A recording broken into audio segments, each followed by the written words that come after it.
Guys, I went downstairs. You should have saw it before I put all this crap over here. Literally, it's still dripping from the ceiling. Oh my god. I heard something coming from downstairs when I passed downstairs. And I was like, what the heck is that? And then I rushed downstairs and it freaking came through the vent from upstairs. So I don't think it went all the way through the floorboards. I think it came through the vent. I'm hoping that's what it did. Because if not, we're gonna have to replace all this stuff. That's like more than $1,000. It's more than $10,000, you guys. This is so freaking bad. It's not even funny. And I'll tell you how it happened. And this is gonna make me sound super stupid, but my husband got sick this morning. I started throwing up, coming out both sides. It was awful. And it came out both sides, and I'm like, okay. So I went into caretake mode, and I was cleaning what the catastrophe that happened in the kitchen this morning with him, with his problem. And sorry, I'm moving the camera around a lot. And his let me just say that his stuff was soiled. His clothes were soiled, so I put them in a bag and put them outside. And then I put them in the bag, put them outside, and and when I went to go, when I was done getting Carolyn ready and everything, I went to get his clothes from outside and put them in the sink that we have in our laundry room. So I did, not realizing the plug was already in the sink, and it was already clogging it, so no water was going down the drain. And I was doing other stuff. It overflowed, and that's kind of what happened. So now I am doing damage control, and Trent was like, oh my gosh. And I'm like, you don't have to do anything because I'm fixing it. Trying to anyways. So I was late to my appointment. That's okay, they still took me. I had to bring Carolyn with me because obviously Trent was sick, and then, you know. So I called my dad. I was like, Dad, what do I do after my appointment? And he's like, well, I would take a couple fans, put them downstairs, and point them up at the ceiling, but get all the towels and all the buckets, and you okay? And try to do that. So I was like, okay. So I got all the fans downstairs. I got them blowing on the floor. I got some blowing up on the ceiling. I need another fan because I only have one right now.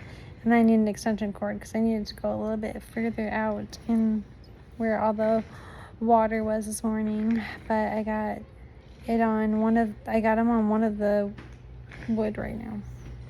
Trenton is now calling somebody to see if I'm doing what I'm doing is good enough, or if we're gonna have to get somebody else in here to figure it out. But it's a free estimate because, you know, we have a membership with these people, so we have to see what's going on, and then we'll figure out if it's gonna cost us money or if I'm doing enough, or what my dad said doing is enough. I don't know.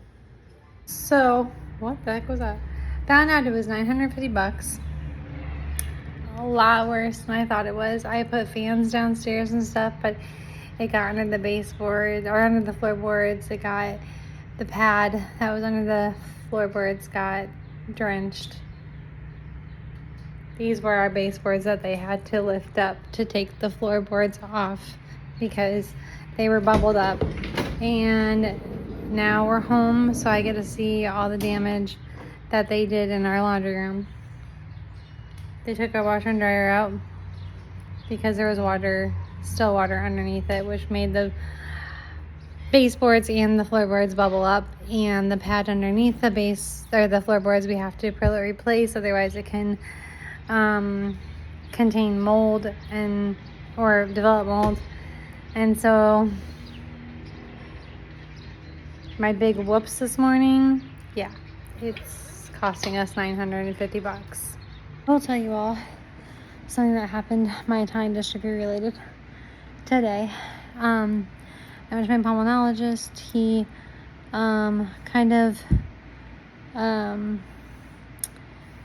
he told me I still have my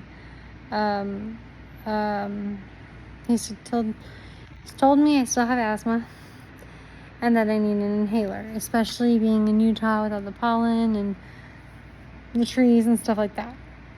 So I thought I had grown out of my asthma, but I guess I haven't. He reassured me I still have it and whatever. But then he was like, I want you to take an inhaler twice a day, 2 puffs twice a day. And I was like, okay, cool. Like, I've had inhalers before. And I don't remember what they were called. It's like 2 of them. Anyways, he wanted me to take them twice a day, 2 puffs twice a day. And I was like, okay, great. Well, found out that I went to my pharmacy to pick them up, and it ended up being like 125 and 53 cents or something like that. Something stupid, something like 100 something. And I was like, I don't have $100 to spend on that. So I was like, okay, all right, well, I'm not gonna pick it up right now. I have albuterol. I have Kierland's albuterol that I could use until I get this situation figured out. I have like a month supply of it until I figure this out. So I'm gonna call my doctor tomorrow and be like, hey, you got me something that my insurance doesn't cover, and I need something that my insurance either covers or that is not that much money, because I don't have $125 to spend on it.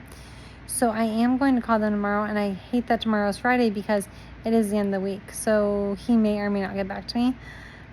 Good news is that I do have